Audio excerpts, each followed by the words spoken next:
Marco Labaña, ¿cómo le va? ¿Qué dice? Buenas tardes, bien. Gracias por la diferencia de venir. No, a ustedes. Titular del INDEC. ¿Cuánto hace que está en el INDEC? 5 años y un poquitito, más o menos. Y fue de los que cuando llegó Milei quedó. Sí, efectivamente. ¿Usted preguntó o lo llamaron? No, me llamaron ofreciéndome quedarme. Me pareció un punto importante darle continuidad al trabajo que se venía haciendo.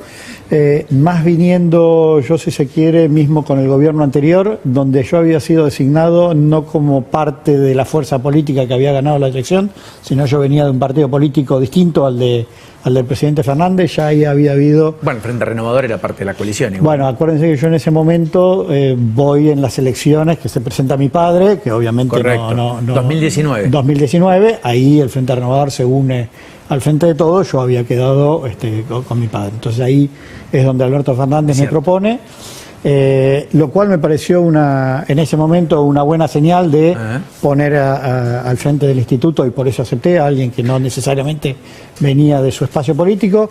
Y lo mismo cuando el presidente Milei me ofrece, me pareció una muy buena señal esta de la continuidad, ¿no? Darle trabajo técnico, que es lo que es el organismo. ¿Hay alguna duda respecto a la estadística del INDEC? No, creo que no. Nosotros nos dedicamos mucho a estar permanentemente poniendo mucha información, tratando de ser lo más transparente que se puede en temas que son técnicos y a veces son complejos de explicar, pero nosotros tenemos que tener la responsabilidad y el trabajo de tratar de bajarlo. No hay dedo de ningún tipo, ninguna estadística de ninguna manera. Todo eso está hiper profesional, escindido de la política partidaria, etcétera. Es un organismo totalmente técnico. Digo a propósito de que había sido intervenido y que tenía más esta lógica que la otra hasta diciembre de 2015, digamos, ¿no? Claro, que ahí asume Jorge Todesca, que mismo yo doy alguna continuidad, digamos, si bien gestión distinta, con las improntas de cada uno, pero dando una continuidad a un trabajo que ya había iniciado Todesca, muy bueno, y había que continuarlo. Ya lleva un instituto que ya lleva más de 9 años con una política bien marcada hacia dónde queremos ir y siendo muy transparente, ¿no? Hablemos de los cambios que se vienen, porque efectivamente se vienen cambios en la estadística pública. Sí, a ver, las estadísticas permanentemente están en cambios. Hay algunos índices que son más, suenan más, hacen más ruido, como la inflación o mismo pobreza, que hoy todavía no está, pero en algún momento va a haber cambios. Un tiempo más largo, no empecemos ahora con la paranoia de que cambiamos la pobreza ahora, va a estar en un tiempo, pero las estadísticas... ¿Un año, 2 años? Sí, hay que trabajarlo todavía, primero tenemos que pasar esta etapa. Pero las estadísticas permanentemente tienen que ir incorporando las nuevas realidades, y eso es lo que uno va haciendo, y hay que hacerlo de forma lenta, hay que hacerlo de forma muy cuidadosa para que esos cambios no generen alteraciones en los datos que uno viene dando, ¿no? Que no haya desconfianza en lo que se está haciendo. Está bien eso. La pregunta del millón es, ¿qué cambios específicos va a haber en materia de inflación de cara al futuro? Que además entiendo que el cambio va a ser después de la elección, más allá de que la decisión no es suya, es política. Se habló mucho de que si va a ser ahora, si va a hacerse después. ¿Hay definición al respecto o todavía no? Mira, todavía no tenemos definición de cuándo. Lo que sí está claro que cuando pongamos la fecha donde se va a publicar, lo que vamos a hacer y corresponde es armar una serie de reuniones con referentes, con la academia, con periodismo, justamente para explicar muy bien qué es lo que se va a hacer en el índice. El índice básicamente lo que hace es actualizar las canastas y a su vez implementar muchas mejoras que no necesariamente el usuario lo va a terminar viendo en el numerito final, pero sí a nosotros nos va a permitir un mejor análisis, una mayor granularidad de la información. A los efectos prácticos para quien nos está mirando entienda de qué se trata. ¿Usted va a cambiar la composición de la canasta? ¿Va a medir precios que hoy no mide y va a dejar de medir precios que hoy mide? Sí, después cómo pesa cada producto dentro de la canasta. Bueno, a ver, ejemplos prácticos, vayamos. Ejemplos prácticos. Servicios empiezan a pesar un poco más que alimentos. Hoy alimentos tienen una ponderación más grande. Baja un poco alimentos, sube un poco servicios, y eso es el... ¿Servicios particularmente que incluye? ¿Salud? Salud, educación, viviendas, la parte tarifarias, servicios de internet, de streaming, de recreación, de ir a comer afuera. Todo eso sube un poco el peso y baja un poco el peso, por ejemplo, de alimentos. Cuando hablamos de baja un poco el peso, no es que los cambios son de una forma sustancial Hoy muy grande que me cambian mucho. ¿Cuánto es?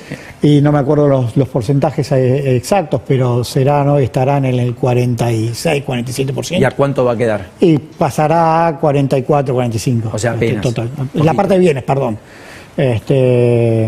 Baja un poco. Entonces, el resultado final para el usuario no termina siendo una variación del número que digan, ¿qué impacto grande vamos a ver en el número final? Está bien, pero más allá, quiero saber, los cambios se hacen en general en los sistemas estadísticos cada 5 o 10 años, ¿correcto? Cada 5 o 10 años, efectivamente. ¿Está bien? Eso sí, es así. ¿La Argentina cuánto hace que no hace este cambio? Y el último cambio que tuvo el IPC fue en el 2016, acuérdense, donde hubo un periodo donde el índice Claro, correcto. no había estadísticas, se crea el índice en el 2016.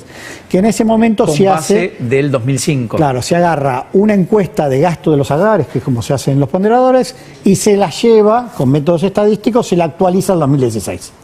Entonces, la última actualización fue del año 2016 con una base del 2004. Y esta va a tener una base base del 18, 19, que fue cuando se hizo la última encuesta. ¿Y la canasta de consumo de este año o la del 2018? No, el 2018-2019. O sea que en realidad va a ser una renovación de una estadística que de todas maneras va a quedar un poquito atrás en el tiempo, porque en el medio pasó una pandemia, cambiaron hábitos. Por eso justamente también hubo una demora, si se quiere, en los cambios, porque no es un cambio simplemente de los ponderadores, hay cambios mucho más estructurales, que de vuelta no se ven en el numerito final, pero sí cambios importantes que hay atrás del índice, que tiene que ver con el análisis, tiene que ver con el detalle de la información que nosotros después podemos analizar, poderlo ver mejor a nivel más desagregado. No es que vamos a hacer índices provinciales, pero podemos ver mejores y analizar mejor la información. Va a ser más robusto. Va a estar más desglosado, Exacto. Va a ser más robusto, va a tener más precisiones, va a medir más precios además. Mide más precios, correcto, exacto. Me corrijo una cosa que yo estaba equivocado, estoy mirando los números, más o menos alimentos hoy está en el 25, pasa a estar en el 21, 22, más o menos. ¿Alimentos? Alimentos y bebidas. Del total de gastos de los hogares, alimentos hoy es el 25%, para la ponderación de inflación de cada exactamente, mes. Exactamente. Promedio. Sí. ¿Va a haber canastas regionales? Pues ya hay algunas canastas. Las canastas regionales se quedan, lo que nos cambia, que de vuelta no se ve en el número final, pero sí al análisis, cómo componemos esas canastas. Va a empezar a haber canastas más provinciales, que después terminan en la información que damos a conocer, que es la regional. Pero parte de... Y eso va a ser con el sistema estadístico de cada provincia. Exactamente, de acuerdo con ellos. Hoy siempre lo hacemos siempre de esa manera. Hoy nosotros tenemos la centralización, digamos, del procesamiento, descentralizamos los operativos, donde obviamente nosotros contratamos a las provincias para que hagan. ¿Cuántas personas recolectan datos en la Argentina todos los meses para tener inflación? Y aproximadamente para inflación debemos estar en las 200 personas más o menos. Que todos los días recorren distintos lugares que son los mismos para poder hacer los comparativos.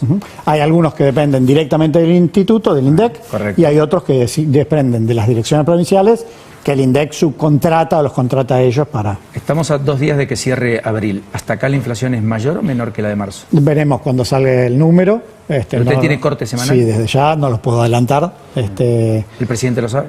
No, todavía no lo saben. Generalmente nosotros la inflación, efectivamente, se las comunicamos un rato antes, pero no es que vamos teniendo comunicación permanente.